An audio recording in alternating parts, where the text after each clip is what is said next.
हरि ओम पूर्णमदः पूर्णमिदं पूर्णात् पूर्णमुदच्यते पूर्णस्य पूर्णमादाय पूर्णमेवावशिष्यते।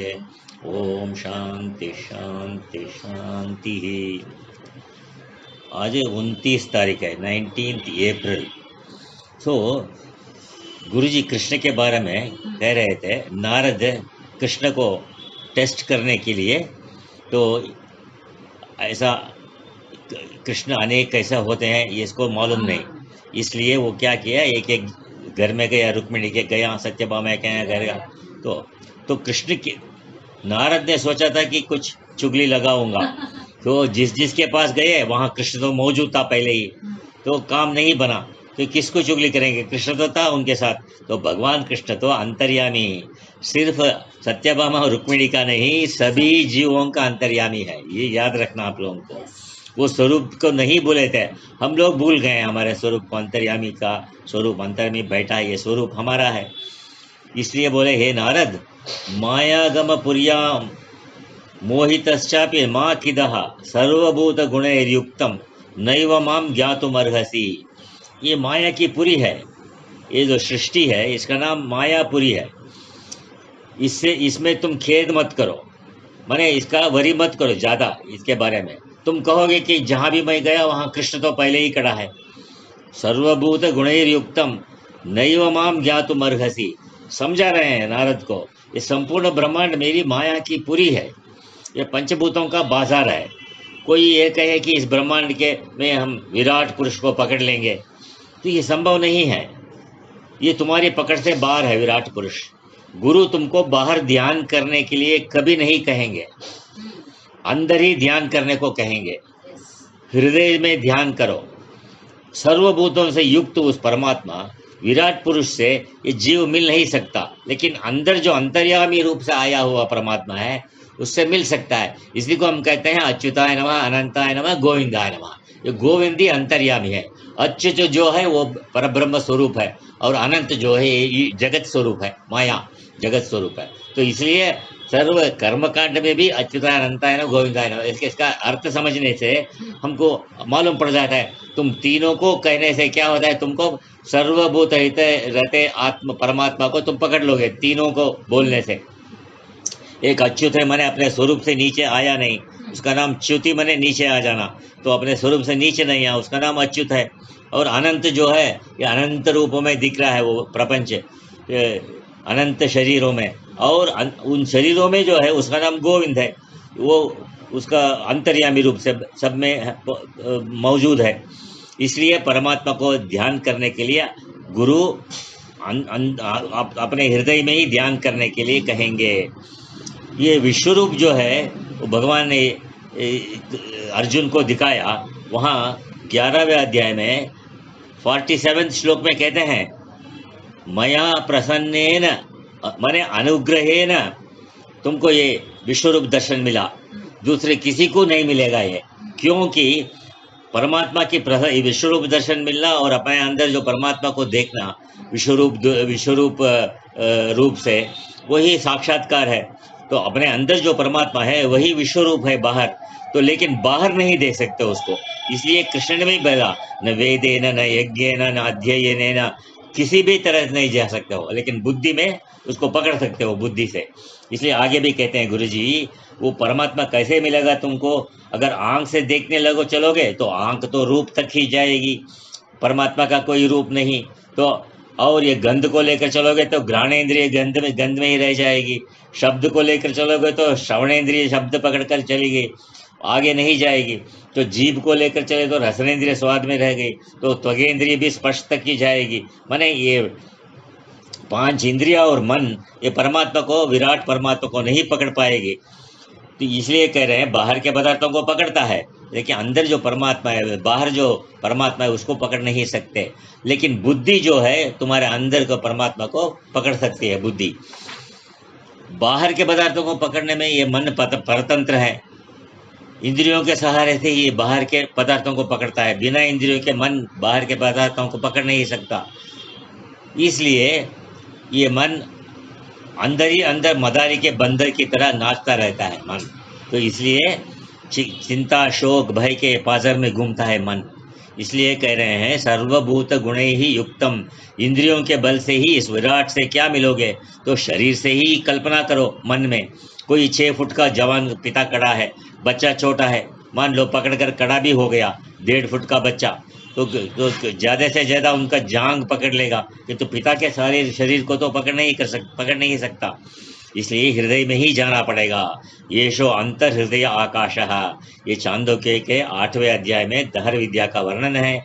इसका नाम दहरोपासना है। अपने हृदय आकाश में माने चिदाकाश में ब्रह्म भाव को प्रकट करो, हृदय आकाश में उस ब्रह्म को पकड़ने की कोशिश करो, नहीं तो आगे जा नहीं सकते। मंत्र कहता है असत्य अनृता अपिधाना, जो तुम्हारे प्रिय बंधु इस लोक में हैं या कुछ यहाँ से चल गए हैं, ये जीव कभी कभी उनसे मिलने की इच्छा करता है तो सत्य काम हो गया है। जो जिनका मन सच्चिदानंद स्वरूप आत्मा में स्थिर हो गया है, वो अगर प्रिय बंधुओं को मिलने की इच्छा करता है तो उसको मिल जाएंगे। क्योंकि सत्य संकल्प होने से, उसके संकल्प से ही वो मिल जाएंगे। इसलिए हृदय में प्रवेश कर जाएगा। सत्य संकल्प है तो आत्मवेता है, तो वहाँ जो कामना करेगा उसके अनुसार वो पदार्थ उसको मिल जाएगा।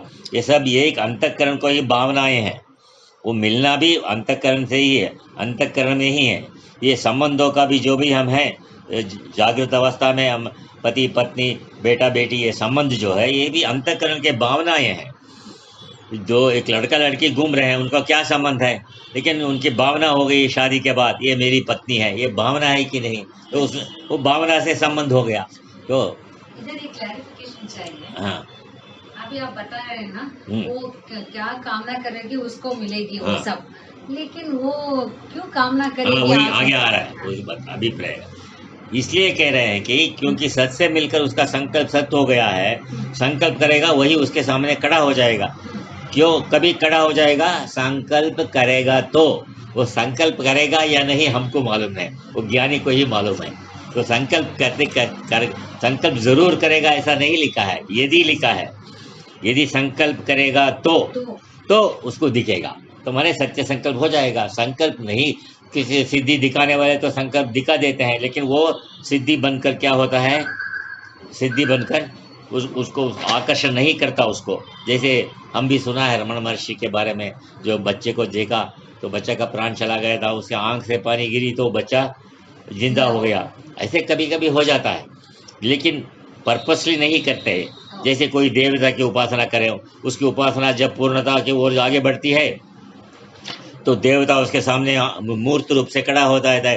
ध्रुव को नारायण खड़ा हो गया ध्रुव के सामने, वरम ब्रूहि मांगा, तो यद्यपि उसने किसी की इच्छा नहीं किया, केवल एकमात्र आत्मा के ध्यान में ही मग्न था। साधना का परिणाम है ये, बस साधना का परिणाम है, ध्यान उसका लक्ष्य नहीं था। ध्यान में पहुंचने से इसमें इतनी शक्ति आ जाती है, और इन शक्तियों से वो जो चाहे कर सकता है। कि तो कहा अनृतापिधाना, लेकिन सामान्य प्राणी जो है जीव, वो झूठी माया है। वो अभिधान माने आच्छादन, वो कवरिंग हो गया पूरा।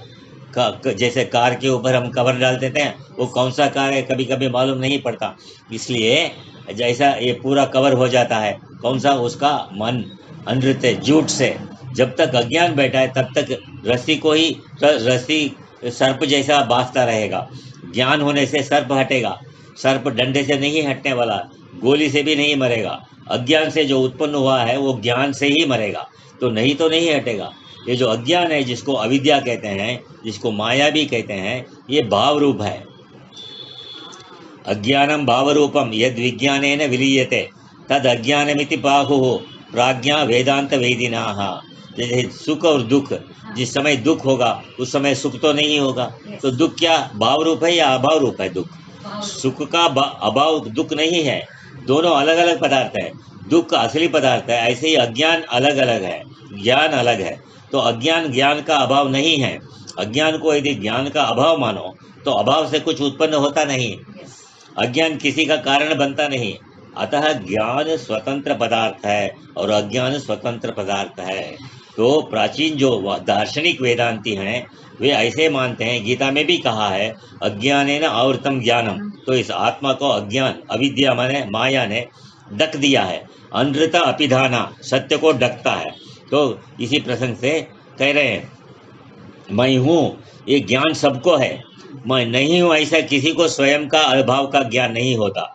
मैं कौन हूँ इसका ज्ञान ना होना स्वाभाविक है, ये भी अज्ञान नहीं है। मैं ये गलत ज्ञान ही गलत ज्ञान का फल है, नहीं हो मैं देहादि संगात हूँ ये अज्ञान है। मैं कौन हूँ नहीं जानना ये अज्ञान नहीं है, मैं देहादि संगात हूँ ये अज्ञान है। जो तुम नहीं हो उसको मैं मानना ये गलत ज्ञान है, अज्ञान है, अयथार्थ ज्ञान है। तो यह अज्ञान भाव रूपी है, क्योंकि भाव को पकड़ के ही यह अज्ञान कड़ा होता है। इसलिए कहा श्रुति भगवती कह रही है जीव स्वरूप से जो सत्य काम है, सत्य संकल्प है, उसका संकल्पों के अनुरूप उसको फल नहीं मिल रहा है। क्योंकि इसका कारण क्या है, उसके लिए कहा अनृता अपिधाना, वो झूठ से मैंने ये प्रपंच जो झूठ है, ये संबंध झूठ है, इस वो सच मान लिया, ये ढक लिया उसका ज्ञान को। तो यह माया भगवती और इसके द्वारा जो कल्पित विकार हैं, उन विकारों के द्वारा ये सत्य स्वरूप ढका हुआ है। उस सत्य तक पहुंच नहीं रहे। जब तक उस सत्य तक नहीं पहुंचोगे तो तुमको कुछ नहीं मिलेगा। इसलिए तुम अगर इच्छा भी करोगे तो भी तुम्हें वह नहीं मिलेगा। तो तेरी जो इच्छा होगी वो झूठी होगी। जीवन में समझो, हम लोग कितने इच्छाएं करते हैं कि तो हमारे मन की बहुत कम इच्छाएं पूरी होती हैं, बाकी की इच्छाएं तो आई और गई, सो अपूर्ण ही रहती है। इसलिए कहते हैं ऋषिणाम पुनः आद्यानाम अर्थो वाचम अनुधावती। आद्य ऋषि सिद्ध ऋषि जैसी इच्छा करेंगे वैसा बन जाएगा अर्थ भी, माने विषय भी। वो किताब को देख के बोलेंगे ये कुत्ता है तो कुत्ता बन जाएगा किताब, क्योंकि वो सत्य संकल्प है। जैसी उनकी वाणी निकलेगी अर्थ वैसा ही बन जाएगा। उनको अर्थ के अनुसार इच्छा करने की जरूरत नहीं। जैसे हृदय सिद्ध नहीं हुआ तो ईश्वर का स्थान क्या है, वासस्थान तुम्हारा हृदय है। हृदयस्थ मन, उसमें मन में वास कर रहा है तुम्हारी बुद्धि में। तो जिसका ये मन सिद्धि नहीं हुआ, जिसके तप से जिसके ध्यान से मन में सिद्धि नहीं आई, वो मन वही का वही है। उनको अर्थ के अनुसार वाणी बोलनी पड़ती है, और अर्थ कुछ और वाणी कुछ बोलोगे तो मैड कहेंगे। इसलिए यदि अर्थ के अनुसार वाणी बोलेगा तो कहते हैं इसका दिमाग ठीक है, स्वस्थ है। तो आगे का कल देखेंगे। ओम पूर्णमद पूर्णमिदं पूर्णात् पूर्णमुदच्यते पूर्णस्य पूर्णमादाय पूर्णमेवावशिष्यते। ओम शांति शांति।